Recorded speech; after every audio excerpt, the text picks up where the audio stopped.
Bien-aimés frères et sœurs, nous vous saluons dans le merveilleux, le précieux et le glorieux nom de notre Seigneur Jésus-Christ. Que la grâce et la paix de notre Dieu vous soient multipliées à tous égards. Nous voilà à la fin de l'année 2020. Et ensemble, nous pouvons nous écrier Ebenezer. Ce qui veut dire, jusqu'ici, l'Éternel nous a secourus. Et c'est ce qui doit être le cri de chacun d'entre nous. Si vous êtes en face de cette émission, c'est que vous devez reconnaître que l'Éternel vous a secouru. Il vous a donné de vivre chaque jour de cette année 2020 jusqu'à ce jour. Il est l'auteur du souffle de vie en nous. C'est en lui que nous avons la vie, le mouvement et l'être. Il nous a donc assuré le souffle de vie tout au long de l'année jusqu'au moment où nous sommes en train de nous parler. Et comme il nous l'a dit dans sa parole, chaque jour était une journée d'allégresse et de joie malgré les temps difficiles que nous avons connus cette année 2020.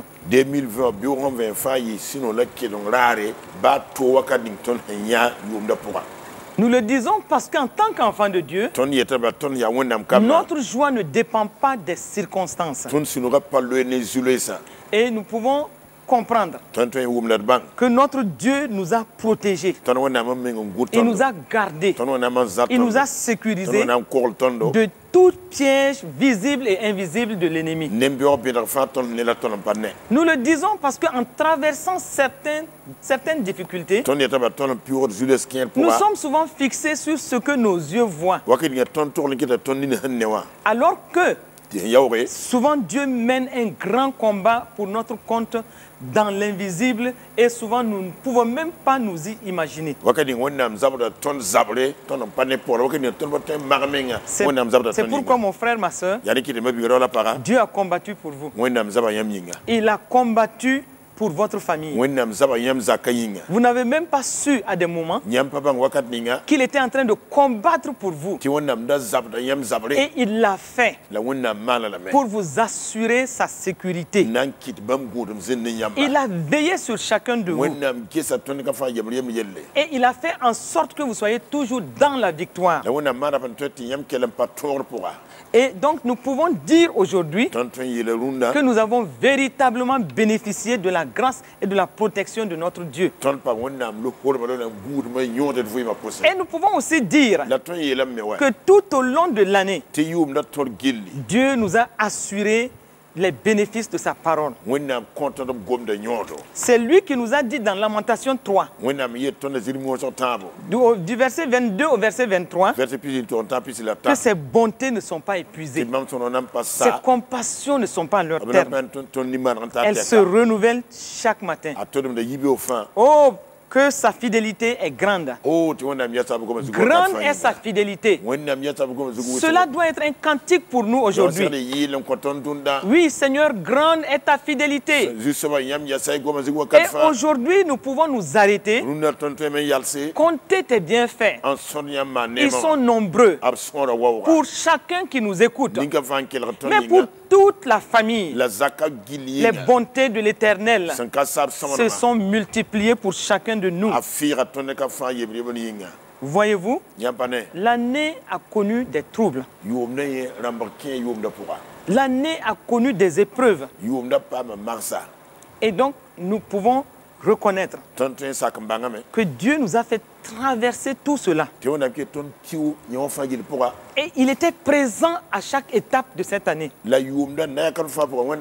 Dans chaque situation. Quand bien même certaines situations étaient très difficiles,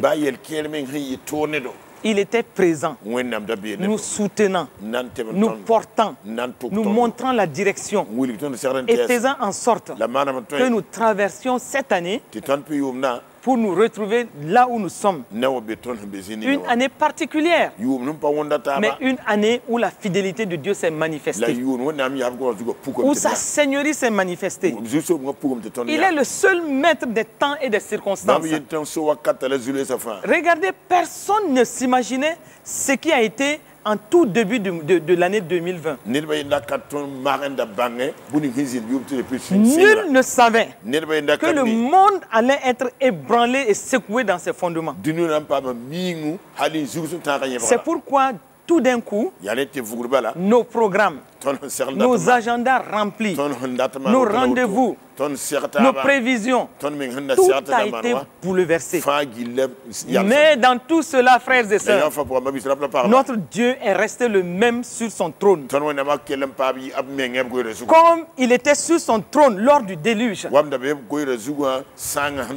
Et comme la parole de Dieu dit dans le psaume 29 au verset 10, l'Éternel était sur son trône lors du déluge.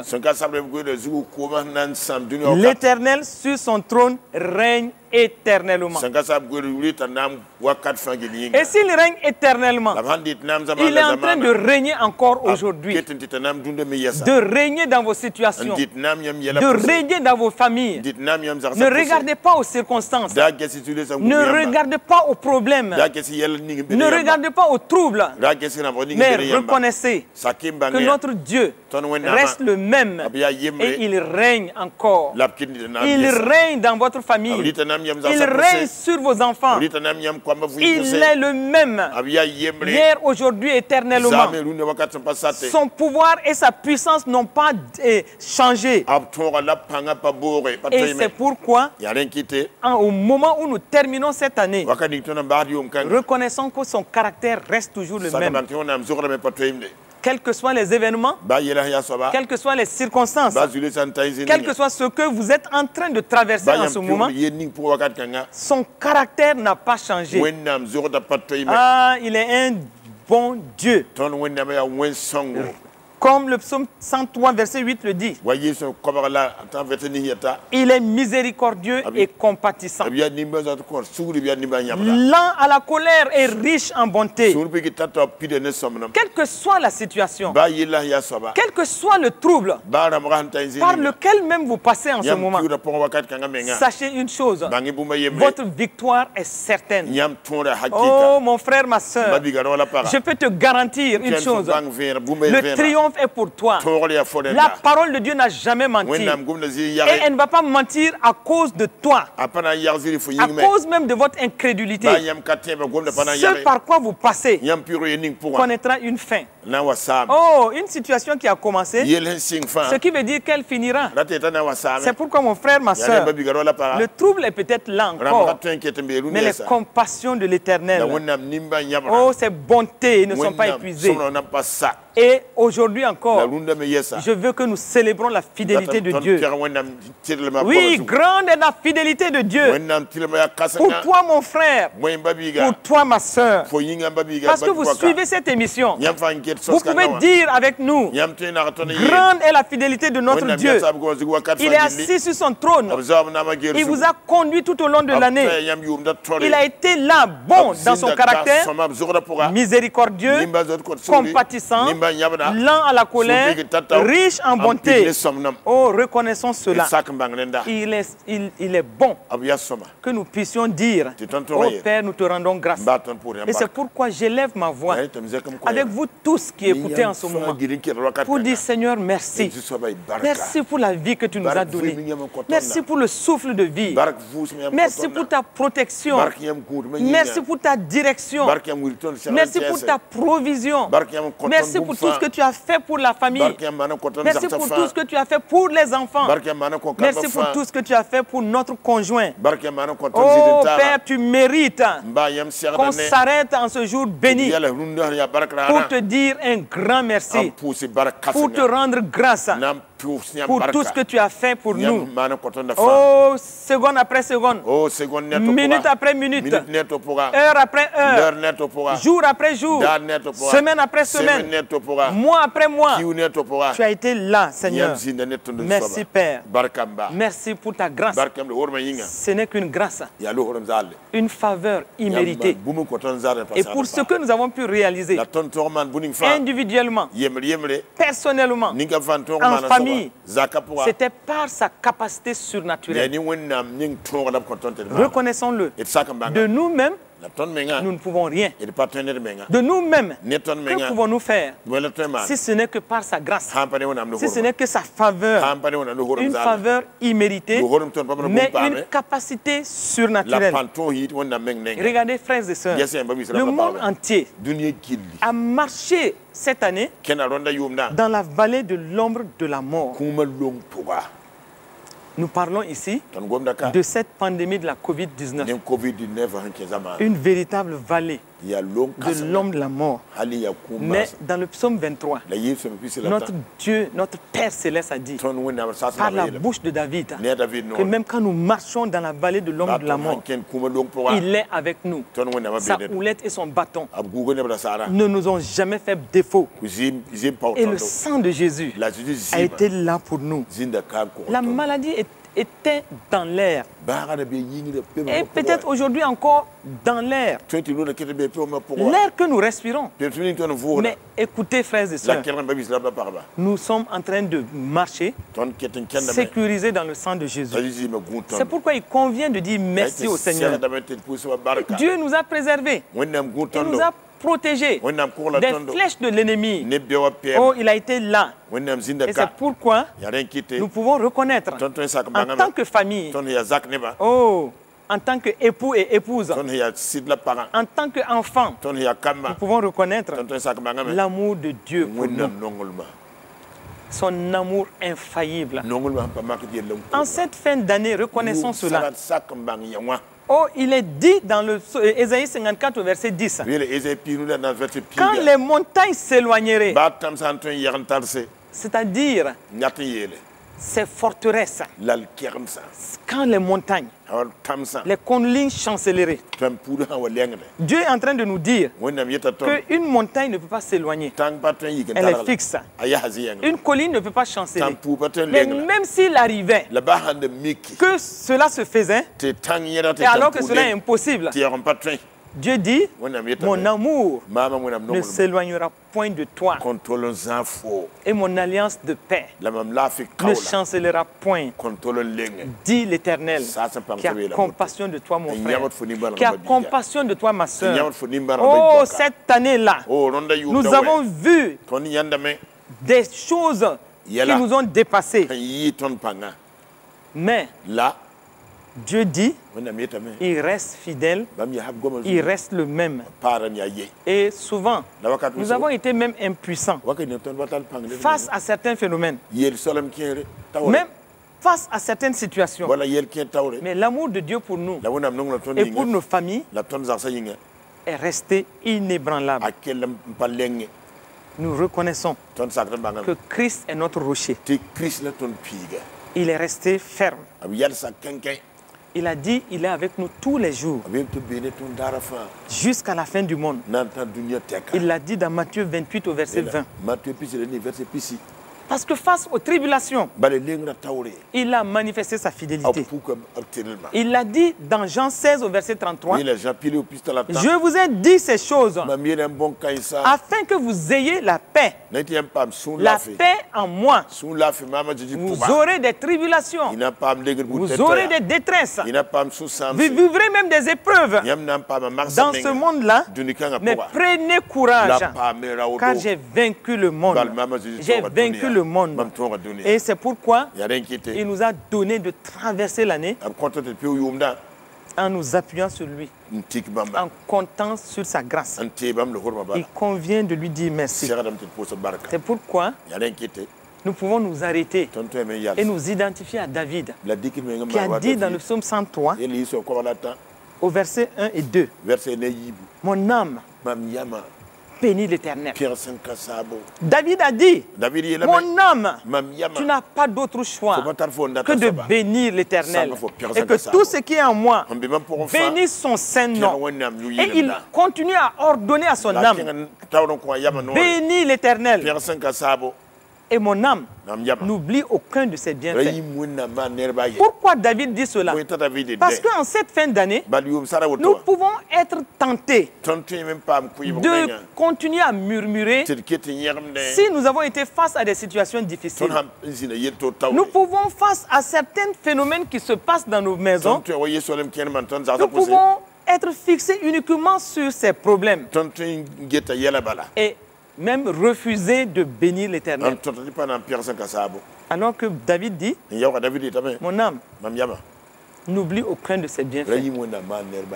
Ses bienfaits ont été nombreux tout au long de l'année. Le souffle de vie que vous avez aujourd'hui, c'est un bienfait énorme de Dieu.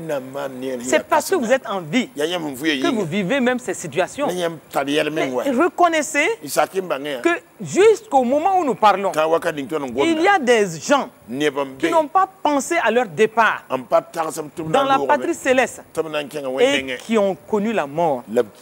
Vous, vous êtes en train de vivre. Et c'est un grand bien. Un bienfait de l'Éternel. Votre bonne santé, c'est un bienfait de l'Éternel. La guérison, c'est un bienfait de l'Éternel. La nourriture, c'est un bienfait de l'Éternel. La sécurité, la protection de Dieu, la bienveillance de Dieu sur toute votre famille, c'est un bienfait de Dieu. Et en plus, si nous regardons en arrière, nous allons reconnaître qu'à des moments précis, vous-même ou votre famille, vous êtes passé par des difficultés où souvent vous vous êtes demandé comment nous allons nous en sortir. Vous êtes passé par des difficultés où vous vous êtes posé des questions. Vous ne saviez pas ce que sera demain. Mais l'Éternel vous a secouru. Alléluia.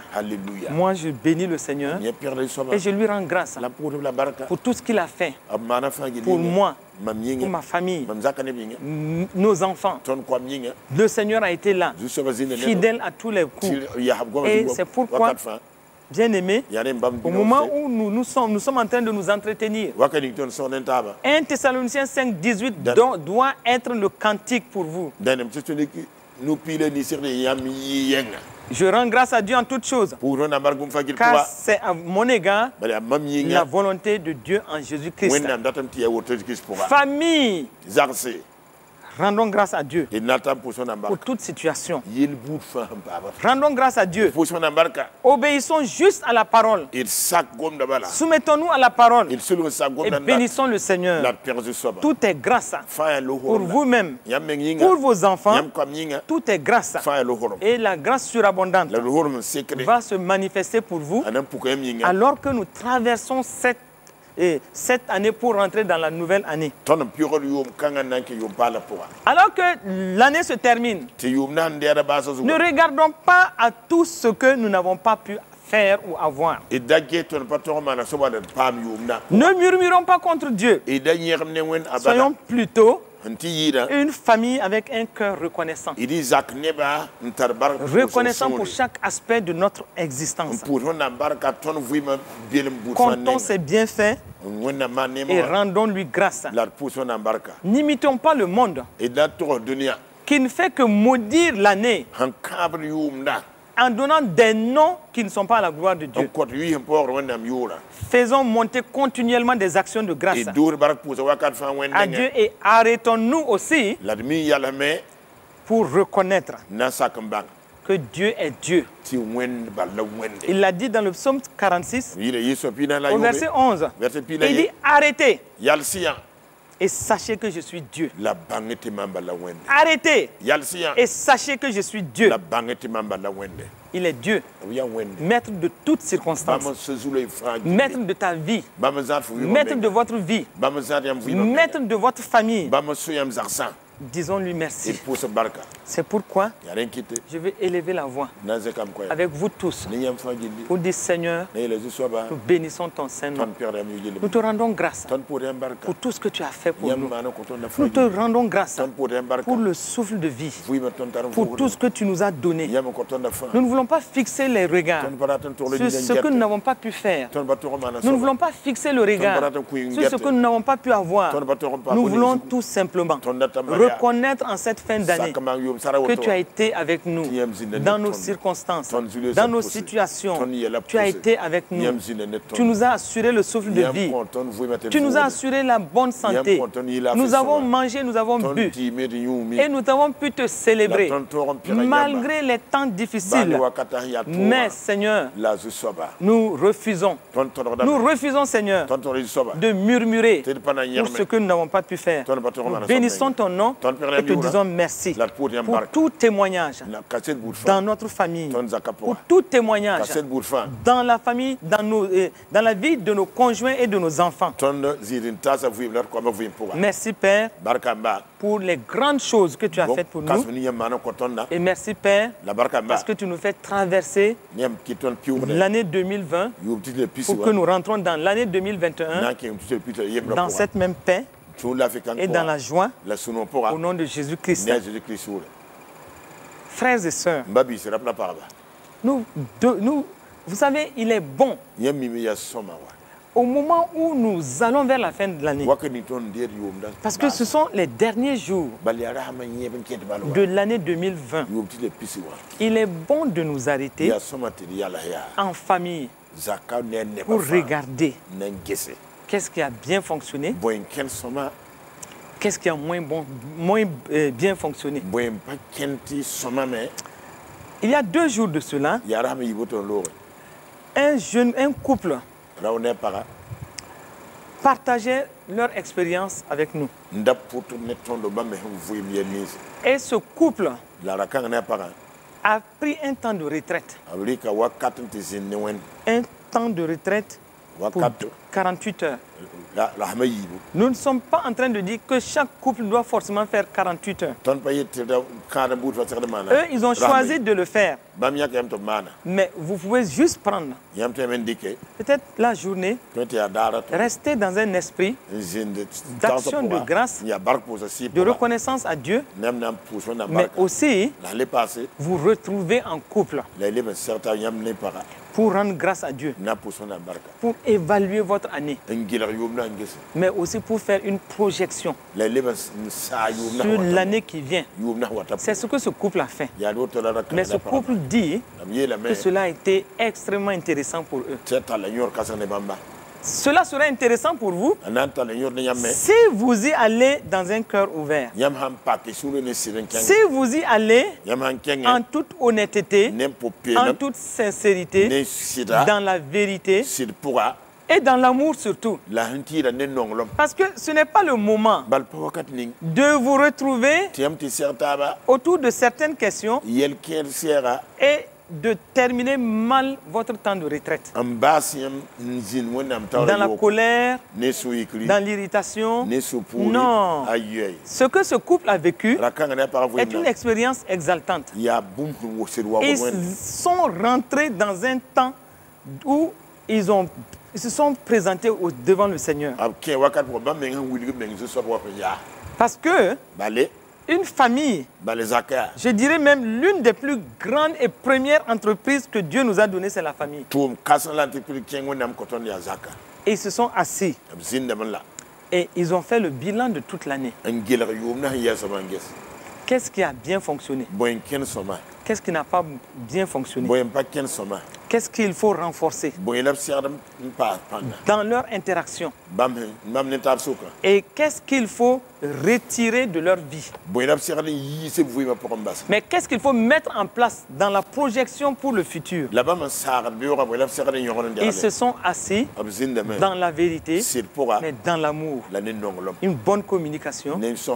Et ils ont fait le bilan de l'année. Ils disent qu'ils sont sortis de là vraiment grandis. Parce que, en tant que couple, ils ont exposé toute leur famille à Dieu. Et voici ce qu'ils ont dit. En tant que famille, Père, tu nous as permis de vivre jusqu'ici. Tu nous as fait beaucoup de bien.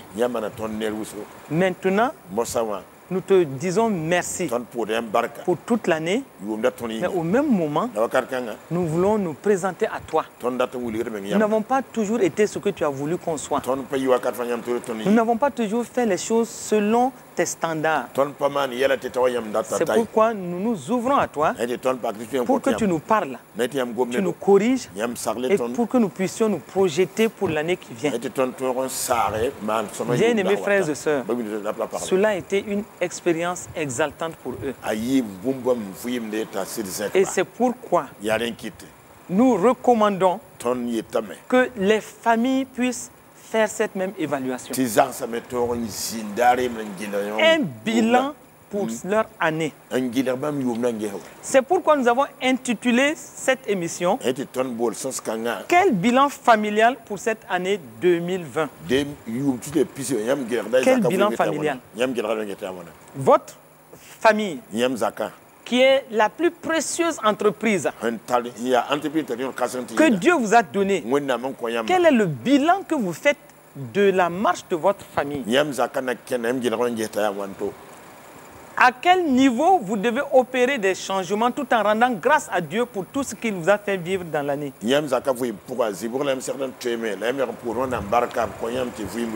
Comment vous allez améliorer votre vie de famille les années à venir?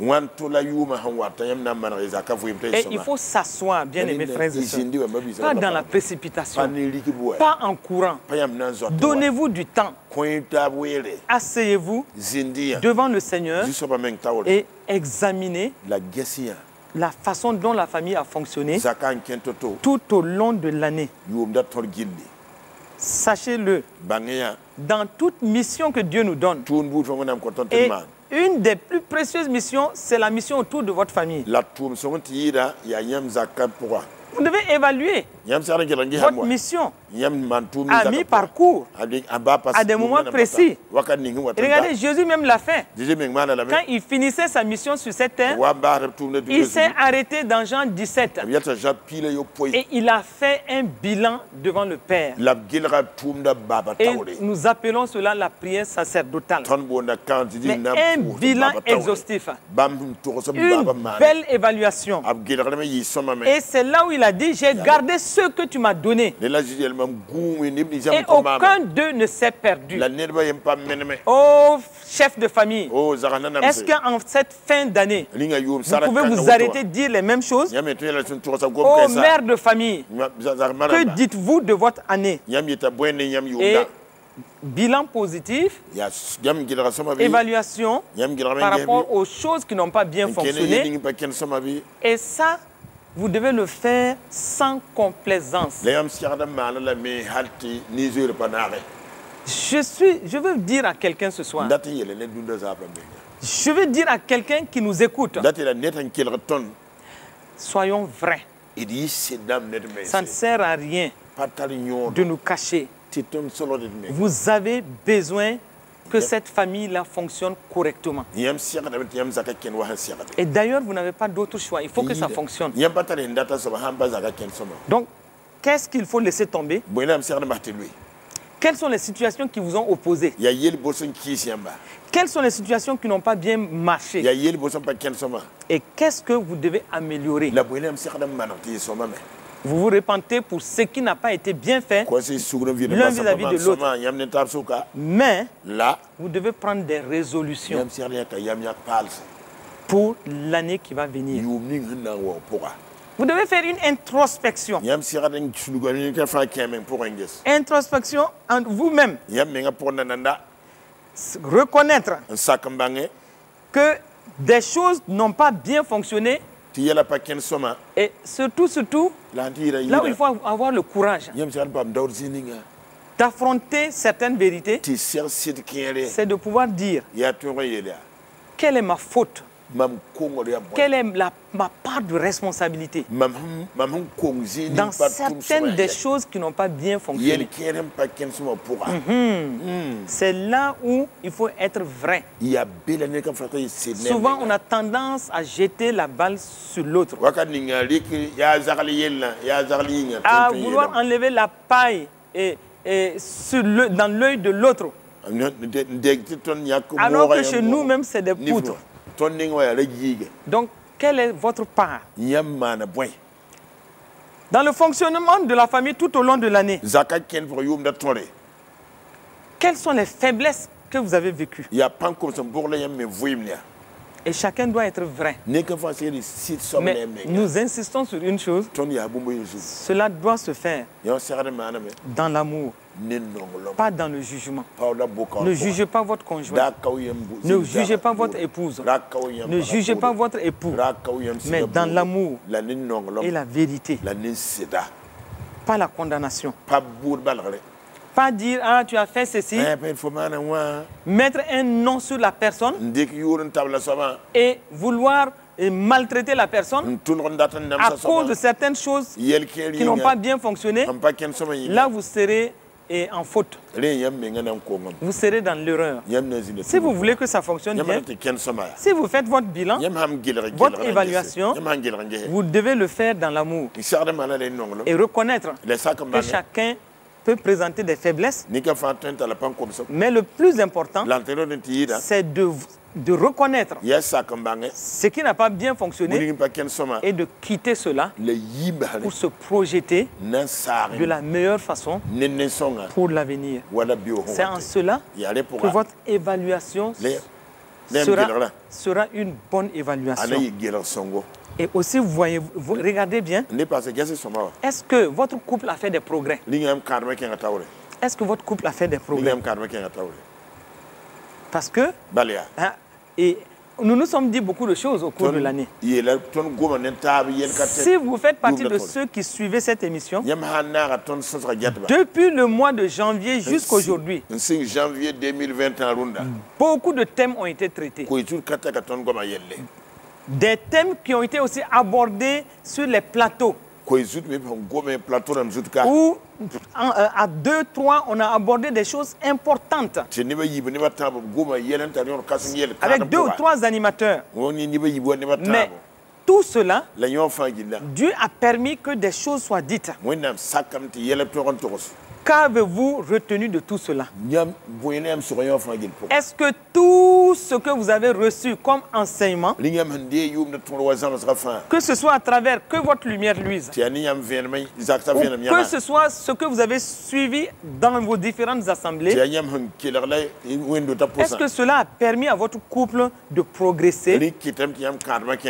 Est-ce que cela a permis à votre couple d'avoir une meilleure qualité de vie?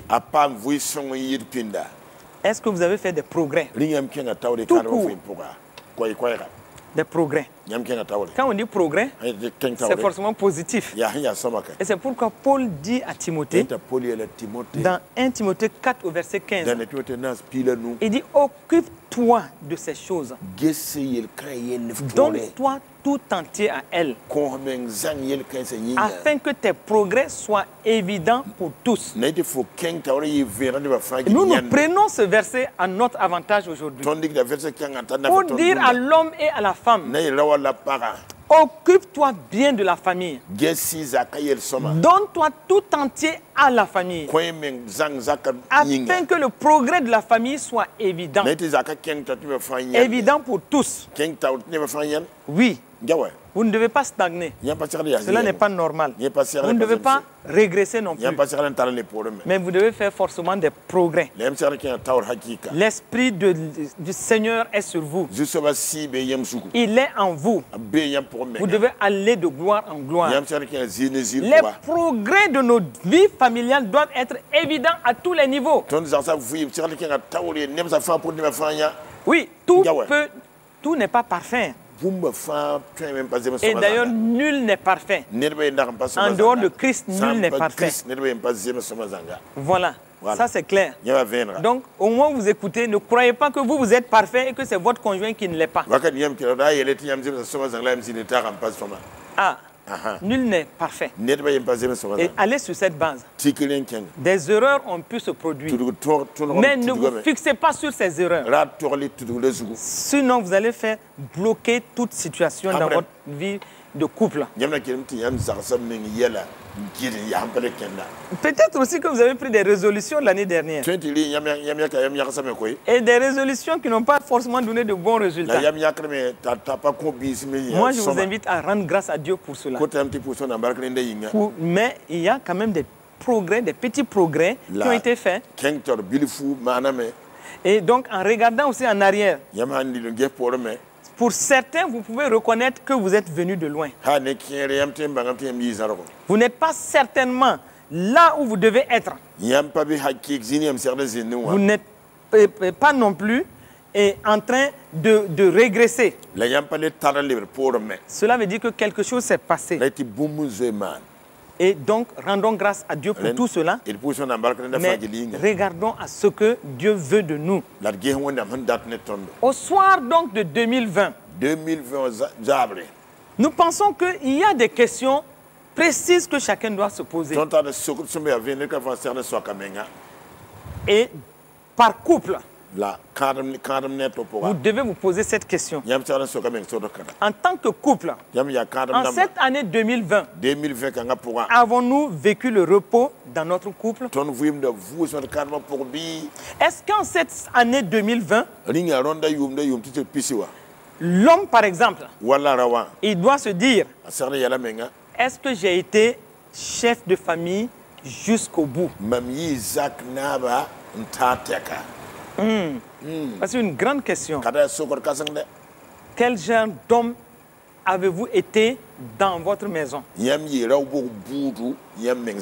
1 Corinthiens 11, verset 3 nous dit, et Paul le dit aux Corinthiens, et il dit, je veux cependant que vous sachiez que Christ est le chef de tout homme, que l'homme est le chef de la femme, et que Dieu est le chef de Christ. Ah, ici une vérité. Il dit que Christ est le chef de tout homme, mais que l'homme est le chef de la femme. Donc, voici un honneur, un privilège. Dieu même dit, l'homme là, il est le chef de la femme. Mais il n'y a pas que le privilège et l'honneur. Il y a la responsabilité. La responsabilité est attachée au fait que vous soyez chef de votre maison. En tant qu'homme, en tant que père de famille, vous devez vous poser la question de savoir quel genre d'homme, quel genre d'époux, quel genre de père de famille avez-vous été tout au long de l'année 2020.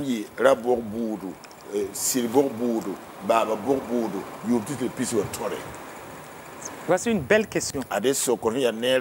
Votre responsabilité qui s'attache à l'honneur que Dieu vous a fait en vous plaçant à la tête de la famille. Et vous devez être conscient de cela. Car devant Dieu un jour, vous allez rendre compte de la gestion que vous avez faite de votre famille. En tant que chef, bien entendu.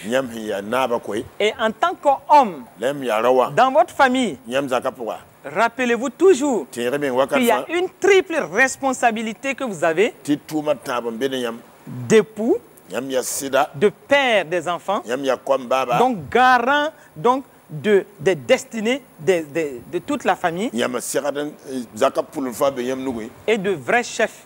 Le chef doit pourvoir à tout. Il doit faire en sorte que rien ne manque à la maison. Il doit s'assurer que spirituellement, tout va bien. Triple responsabilité. Époux, il y a la responsabilité du mari, la responsabilité du père de famille, des enfants de toute la famille, et la responsabilité du vrai chef de famille. Et sachez une chose, que Dieu va vous demander ce compte-là. Le père est le vrai modèle. Et Christ a dit, Jésus a dit, dans Jean 17, 12, il a dit, j'ai gardé ceux que tu m'as donnés et aucun d'eux ne s'est perdu. Est-ce que, chef de famille, vous vous êtes comporté de façon à garder tout ce que Dieu vous a donné? Est-ce que vous avez assumé votre rôle de mari, père de la maison et chef? Est-ce que vous avez assumé tout cela comme il faut? Est-ce que vous avez même été conscient de ce triple rôle? Avez-vous agi avec amour, sagesse par rapport à ces trois rôles? Est-ce que vous avez réuni toutes les conditions pour que la maison ne manque de rien et que vous soyez un instrument de bénédiction pour quiconque dans votre maison?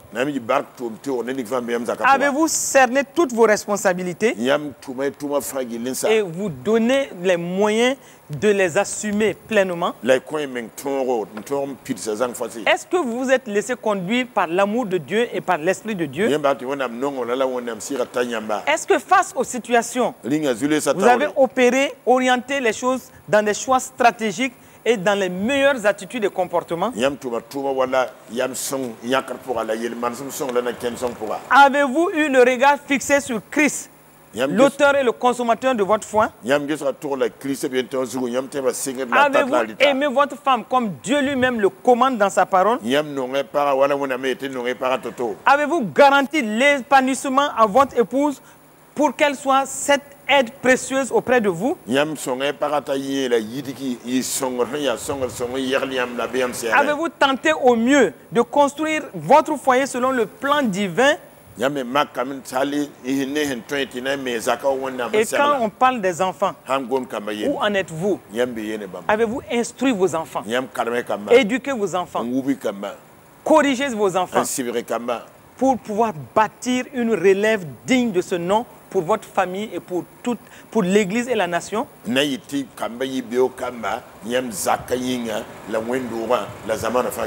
Avez-vous été un modèle ou êtes-vous, même aujourd'hui au moment où nous parlons, êtes-vous un modèle pour toute la famille? Est-ce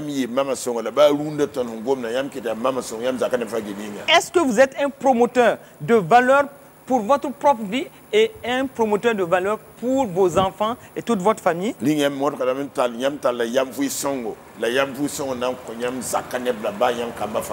que vous avez entretenu et protégé les membres de votre famille comme il faut? Face à certaines situations, est-ce que vous avez su éviter des compromis? Avez-vous pu vivre selon la vérité? Et avez-vous eu les réactions idoines selon la voie de Christ? Avez-vous pu opérer des choix stratégiques pour votre famille? Voici toutes les questions que vous pouvez vous poser. Dieu a parlé par la bouche de l'apôtre Paul en disant dans Éphésiens 5, à partir du verset 25, Marie, aimez vos femmes comme Christ a aimé l'Église et s'est livré pour elle, afin de la sanctifier par la parole, après l'avoir purifiée par le baptême d'eau. Dieu a fait une analogie entre Christ, le mari, et la femme, l'Église. Il y a eu une instruction ferme qui a suivi cela. Aimez vos femmes. Voici une grosse question. Malgré tout ce qui s'est passé dans votre maison, à l'heure du bilan d'aujourd'hui, aimez-vous votre femme comme Dieu l'a dit? Où en êtes-vous? Soyez honnête et sincère. Examinez votre cœur. Scrutez votre cœur. Laissez le scanner de Dieu passer dans votre cœur pour voir ce qui se passe profondément dans votre cœur par rapport à votre épouse. Maintenant, venons-en à la femme. Quel genre, chaque femme doit dire, quel genre de femme ai-je été tout au long de cette année dans ma maison? Parce que nous n'oublions pas une chose. Dans Genèse 2, 18, il est dit ceci, l'Éternel Dieu dit, il n'est pas bon que l'homme soit seul. Je lui ferai une aide semblable à lui.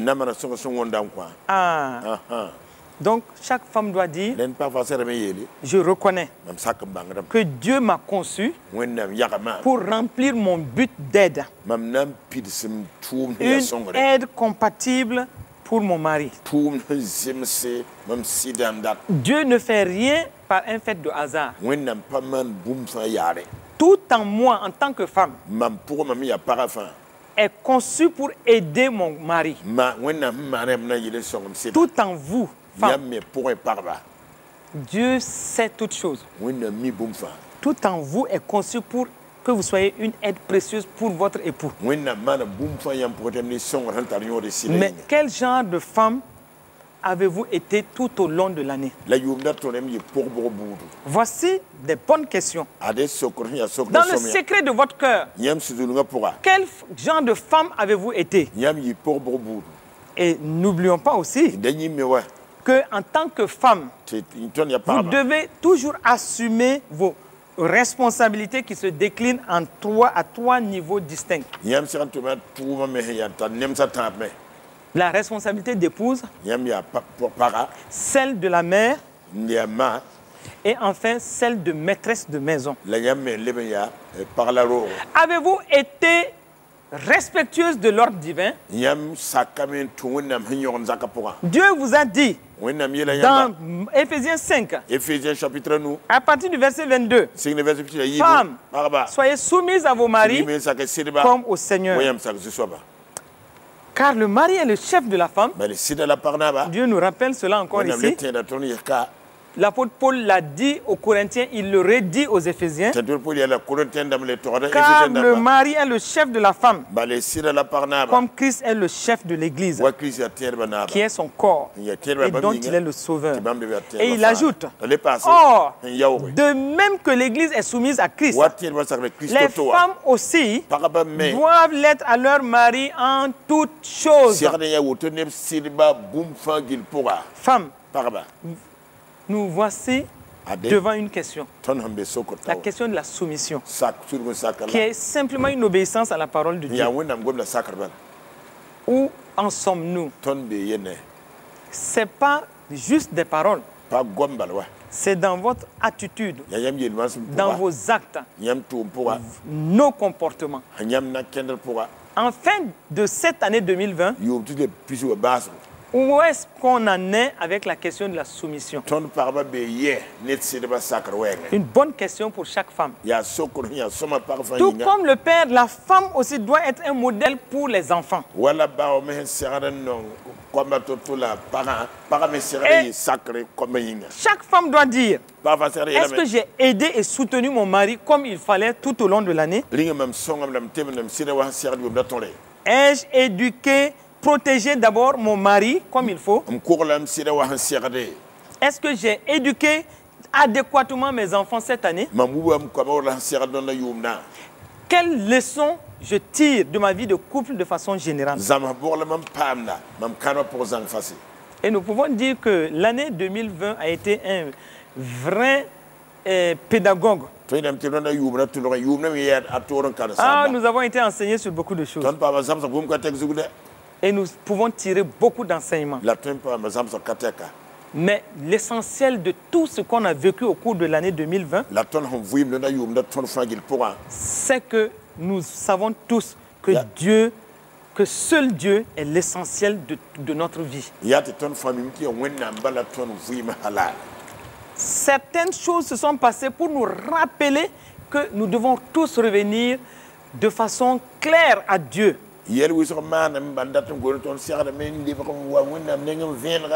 Et certaines situations qui nous éloignaient de nos familles, Dieu a permis que ces situations partent pour que nous puissions être focalisés sur nos familles. Et donc, nous croyons que nous avons gagné l'essentiel au cours de l'année 2020. L'essentiel pour nos familles, c'est la restauration de notre communion avec Dieu et nos familles. Notre restauration dans notre communion avec Dieu est essentielle. La restauration de notre communion familiale est essentielle aussi. Et cette année 2020, Dieu nous a amenés à nous attacher à lui seul. Nous étions obligés, dans les temps de confinement, dans les temps où nous sommes seuls face à Dieu, de nous rappeler que nous devons nous attacher à Dieu et à Dieu seul. Nous étions obligés de reconsidérer nos voies en revenant simplement à Dieu. Et nous nous sommes arrêtés pour comprendre à des moments précis que tout pouvait s'arrêter. Mais l'essentiel, Dieu nous a amenés à bon port. Nous voici à la fin de l'année. Et nous avons reconnu aussi que nos familles sont les lieux dans lesquels nous devons nous investir. Oui, car c'est au sein de la famille que nous devons passer le maximum de notre temps. Donc, nous pouvons dire, comme Romains 8, le verset 29 le dit, nous savons du reste que toute chose concourt au bien de ceux qui aiment Dieu, de ceux qui sont appelés selon son dessein. Donc, toutes ces situations difficiles, dans la chair bien entendu, ont concouru à notre bien familial. Et tout ce qui s'est passé nous a permis de tirer de précieux enseignements. Et nous avons compris beaucoup de choses. Le Seigneur a même permis à certains que les voyages soient annulés. Mais que les gens reviennent à l'essentiel. Dieu et nos familles. C'était l'occasion pour certains de découvrir véritablement leur conjoint. L'occasion aussi pour plusieurs de découvrir véritablement leurs enfants et de tisser des liens forts avec eux. Est-ce que pour cela, nous ne devons pas dire merci au Seigneur? Donc, grâce à ce temps-là, plusieurs ont pu rattraper certains aspects dans l'éducation de leurs enfants. Et rappelons-nous qu'au cours de l'année 2020, nous avons beaucoup insisté dans nos enseignements sur l'éducation des enfants et l'éducation des adolescents de façon particulière. Et nous avons dit l'éducation de nos enfants, un défi, mais aussi une nécessité. Et nous avons compris qu'il est important pour nous d'être présents auprès de nos enfants. Le plus important n'est pas le bien matériel qu'on met à leur disposition, mais le plus important, c'est notre présence avec eux et bâtir une communion familiale. Aimer nos enfants comme si tout ne dépendait que de cela. Savoir aussi que même dans cet amour-là, par moment, on peut taper sur la table pour dire certaines choses doivent se faire, certaines choses ne doivent pas se faire. Tout n'est pas toujours utile aux enfants. Aimons nos enfants, mais utilisons aussi la verge pour les corriger. Nous devons aimer nos enfants pour leur montrer la voie à suivre, mais aussi agissons pour montrer le modèle qu'il faut pour qu'ils grandissent en parfaite stature dans la crainte de Dieu. Ils doivent pratiquer la parole de Dieu. Les réseaux sociaux, ni la télévision, ni les amis ne peuvent pas assurer l'éducation de nos enfants, pas à notre place. Nous avons insisté sur ces choses. Donnons de bonnes éducations à nos enfants. Éduquons-les selon les préceptes divins. Assurons leur destinée et faisons en sorte que les mauvaises compagnies qui corrompent facilement les bonnes mœurs qu'on met dans nos enfants, que ces mauvaises compagnies soient écartées. Et mettons-nous avec nos enfants pour leur montrer la voie à suivre. Et rappelons-nous aussi que cette année, nous avons abordé un point important que nous allons certainement développer en 2021. Nous avons parlé des jeunes adultes, ceux dont l'âge commence à partir de 20 ans. Et voici une catégorie d'enfants assez délicate. Et donc, souvent, ils sont obligés de quitter pour l'université. Ils sont obligés de se séparer de la famille. Mais souvent, nous ne faisons pas attention à tout ce qui arrive à leur vie. Nous devons nous soucier d'eux. Et cette question a été posée. Et nous devons prendre soin d'examiner en cette fin d'année qu'est-ce qu'avons-nous fait par rapport aussi à cette catégorie d'enfants. Comment sommes-nous en train de bâtir ces jeunes adultes pour qu'ils rentrent pleinement dans la vie d'adulte?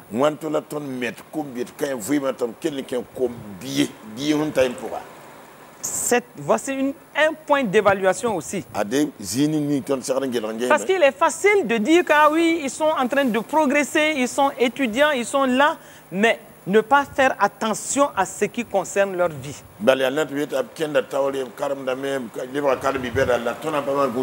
Est-ce que nous les soutenons spirituellement pour qu'ils s'éloignent de toutes les tentes, tout ce que le monde leur présente? Et un point important que nous devons retenir pour ces jeunes adultes, c'est la nécessité de les protéger contre le monde. Le monde, dans ses différentes facettes, veut happer ces jeunes adultes en leur présentant des choses que souvent les familles ne leur donnent pas. Et voici un point d'évaluation. Où en êtes-vous avec vos jeunes adultes? Et pour aller vers la fin, le bien-être familial est une grande priorité. Le bien-être familial, vos relations familiales que vous devez entretenir et qui doivent fonctionner au rythme de l'amour. Vous devez préserver le bien-être familial. C'est une grande priorité. Et donc, nous savons aussi que certains, au cours de l'année, ont perdu des êtres chers.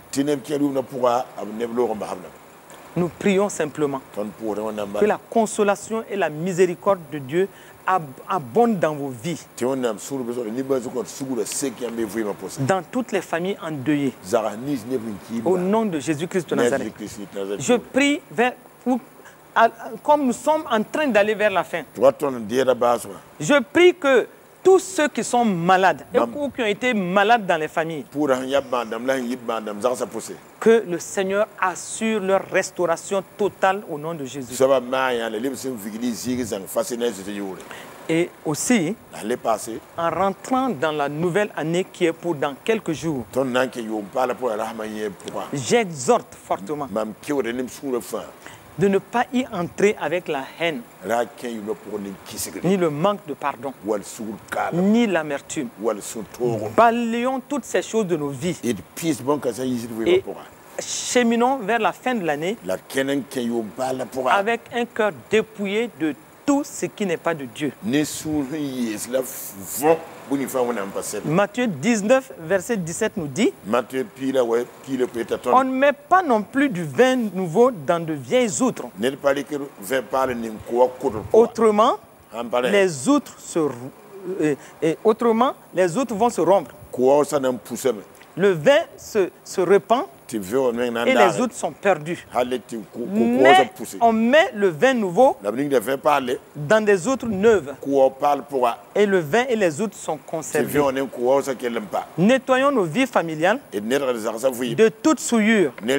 C'est là où vous devez vous arrêter, bien-aimés frères et sœurs, pour regarder en couple, en famille, quelles sont les souillures qui sont présentes pour pouvoir les nettoyer, enlever le manque de pardon, enlever l'amertume, enlever le ressentiment, pour pouvoir cheminer et rentrer dans l'année 2021 dans la victoire. Je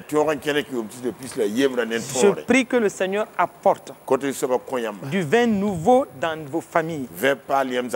Que le Saint-Esprit ramène la flamme de votre premier amour dans le couple et dans toute la famille. Que les tempêtes soient calmées au nom de Jésus. Que les vents contraires à vos familles soient arrêtés au nom de Jésus. Que les brèches soient réparées dans vos familles au nom de Jésus. Et qu'un temps de rafraîchissement vienne dans votre famille. Que la restauration soit le partage de vos vies familiales au nom de Jésus. Je déclare la paix, la joie, l'amour, la prospérité à tous les niveaux de vos vies familiales au nom de Jésus. Et le Seigneur vous fera un clin d'œil spécial en cette fin d'année. Que la provision céleste soit dans vos vies familiales. Et aussi que la grâce de Dieu se répande sur tous les membres de vos familles pour que vous puissiez rentrer victorieusement dans la nouvelle année pour que Jésus-Christ soit glorifié dans vos vies. Et nous terminons ainsi en disant bonne fête de fin d'année. Et comme 2 Corinthiens 13 dit, que la grâce du Seigneur Jésus-Christ, l'amour de Dieu et la communion du Saint-Esprit soient avec vous tous. Manifestez l'amour de Christ autour de vous. Partagez avec vos familles les meilleurs moments de cette fin d'année. Et surtout, que votre lumière luise. Que votre lumière luise. Qu'elle luise davantage et qu'elle éclaire autour de vous. Que le Seigneur vous bénisse. Que sa grâce repose sur vous. Que son amour inonde vos cœurs. Au nom de Jésus-Christ. Amen. Amen.